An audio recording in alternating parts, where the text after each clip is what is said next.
Bonjour, c'est Sarah du Centre d'appui familial. J'ai vraiment hâte de partager avec vous des petits points de notre programme Parler pour que les enfants écoutent, écouter pour que les enfants parlent.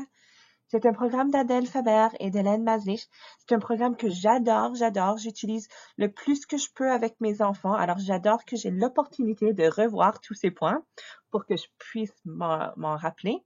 Parce que c'est sûr que dans ce moment, on a tous besoin des petits rappels de comment gérer nos enfants parce que ils sont à la maison avec nous, on doit travailler, ou peut-être on a perdu notre emploi. Alors, c'est vraiment difficile et stressant du côté financier et on a moins de patience que normal.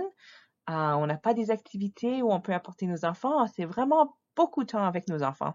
Nos enfants qu'on adore, mais c'est sûr que ça lance des défis. Alors, on va passer à travers parler pour que les enfants écoutent, écouter pour que les enfants parlent. On va faire des mini-ateliers. Si jamais ça vous intéresserait de participer à un programme plus complet, euh, n'hésite pas de nous contacter. On serait intéressé de voir si on pourrait le faire par Zoom. Il faudrait juste ajuster un peu parce que c'est un programme très interactif qu'on adore. Mais voilà, on pourrait voir si ça pourrait vous aider. Entre-temps, on fait des petits vidéoclips avec juste les techniques de base qui sont inclus, juste pour essayer de vous aider dans ce moment qui n'est pas facile. Alors, bon courage et j'espère que ces techniques pourraient vous aider. Alors, dans le programme Parler pour que les enfants écoutent, on passe par 6 chapitres. Alors, on va faire ça semaine par semaine.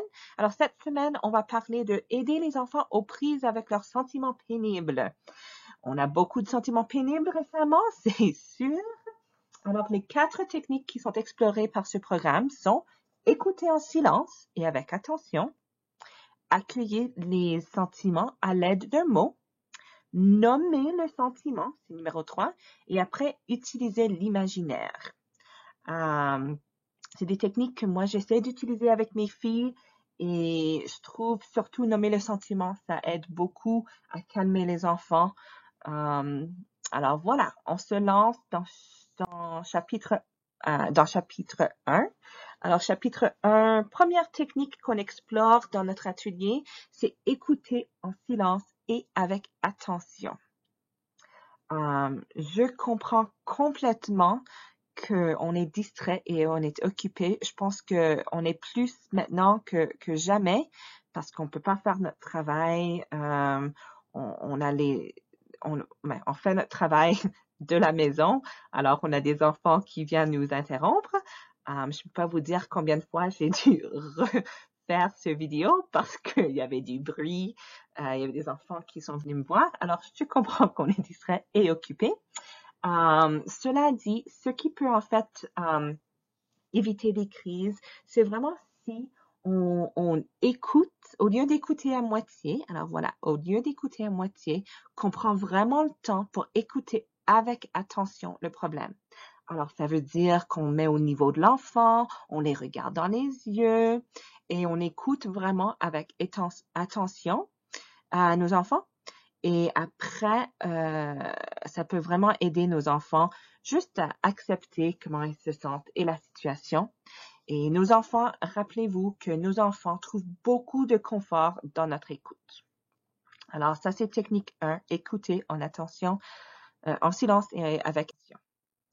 Deuxième technique qu'on explore dans l'atelier qu'on adore et qu'on aimerait tellement pouvoir vous offrir, c'est accueillir les sentiments à l'aide d'un mot. Alors, souvent, quand nos enfants viennent vers nous avec des problèmes ou une situation, on a tendance de questionner, on donne des conseils. Je pense que tout le monde peut penser à une situation où on a fait ça. Alors, par exemple, les réponses qu'on donne, mais t'aurais dû écouter les consignes du professeur. Mais pourquoi est-ce que tu étais devant la porte? Si t'es pas devant la porte, t'aurais pas été frappé par la porte. Alors, c'est les questions et les conseils qui est une technique très commune parmi les parents. Mais en réalité, les enfants ne cherchent pas nos conseils, ils ne cherchent pas notre questionnement. Ce qu'ils cherchent, en fait, c'est juste l'écoute.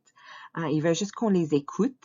Alors, vraiment, si vous pouvez juste, au lieu de donner des conseils, au lieu de questionner, quand votre enfant vient envers vous avec un problème, avec une situation, avec un sentiment, on peut juste dire, ah, je vois.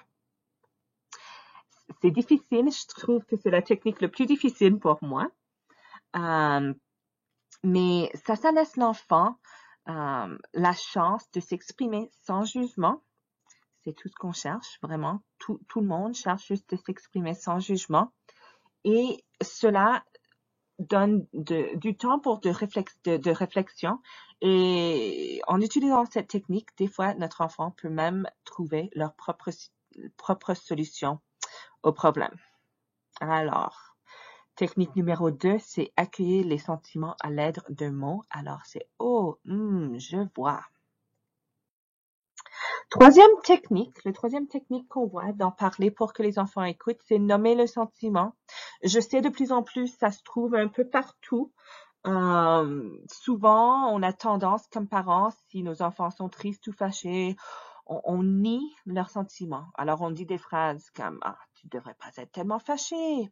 Ah, sois pas triste, tu pourrais acheter un nouveau. » Ou « Sois pas triste, la prochaine fois, tu ferais mieux. » On a tendance à dire des phrases comme ça. Alors, ce que je vous lance comme défi, c'est au lieu de nier les sentiments, c'est au lieu de nommer le sentiment. Alors, si votre enfant vient envers vous et ils sont tristes, tout ce qu'on a à dire, c'est « Ah, je vois que tu es très triste. » Ou, si ton enfant est prêt à frapper sa sœur, dans ma situation, ça serait sa sœur, mais peut-être c'est le frère, dire « Ah, tu as l'air très fâché. » Ça se voit. Alors, des fois, juste en nommant le sentiment, on peut aider notre enfant juste à accepter. On peut aussi dire, ah oui, moi, dans une situation similaire, je serais très triste ou je serais très fâché. Les enfants sont très réconfortés simplement par le fait qu'on reconnaît leurs sentiments. Et en fait, ça les aide à reconnaître leurs propres sentiments. Voilà. Alors, la prochaine technique, c'est utiliser l'imaginaire pour leur offrir ce qu'ils souhaitent. Alors, c'est là où les enfants, on voit ça souvent avec les enfants de 2-3 ans. Oh, mais il n'y a plus de jus, il n'y a plus de lait. Il se peut qu'on passe par ce moment trop souvent récemment, vu qu'on va pas trop souvent à l'épicerie. Alors, en général, nous comme parents, on dit des choses comme « Oh, mais il y en a plus de pommes, t'en feras tout manger, ne sois pas irraisonnable. » On utilise souvent les explications ou la logique, mais l'enfant est dans ses sentiments et l'enfant n'est pas vraiment prêt à accueillir notre logique ou nos explications. Alors, des fois, pour aider notre enfant, ce qu'on peut faire, c'est on peut aller dans l'imaginaire. Alors, dans une situation où on n'en a plus de lait ou je sais pas quoi, on pourrait dire, j'aimerais tellement avoir plus de céréales ou plus de lait ou plus de pommes pour vous. Si seulement j'avais une baguette magique de céréales, imagine tout le céréales qu'on pourrait avoir. On serait enterré dans des céréales. En tout cas, pardon, peut-être je suis allée un peu loin. Mais voilà, cette technique se peut vraiment juste distraire les enfants, surtout les plus jeunes, et ça évite l'augmentation de la situation. Et après, si tu dis quelque chose de complètement ridicule, comme imagine si on avait des céréales jusqu'à nos coups, mais après on peut finir par rigoler de la situation. Alors, je vous invite d'utiliser l'imaginaire pour offrir ce qu'ils souhaitent, d'aller un peu dans le ridicule, parce que des fois, ça fait du bien de rire. On peut se perdre dans l'imaginaire. Dernièrement, c'est juste une révision. Alors, dans le premier chapitre, on veut aider les enfants avec les prises des sentiments pénibles. On veut essayer d'écouter en silence. On veut accueillir avec nos je vois. On veut nommer le sentiment et on veut utiliser l'imaginaire. Ça, c'est toutes les techniques de notre atelier adoré, parler pour que les enfants écoutent. J'espère que cela a été utile. On va passer par le prochain chapitre la semaine prochaine. On va discuter de comment susciter la coopération. Ça, c'est un bon chapitre.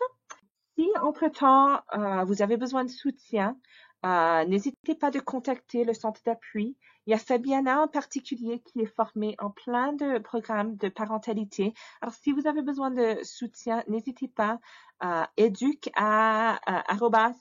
@cdafsa.ca, c'est sur l'écran.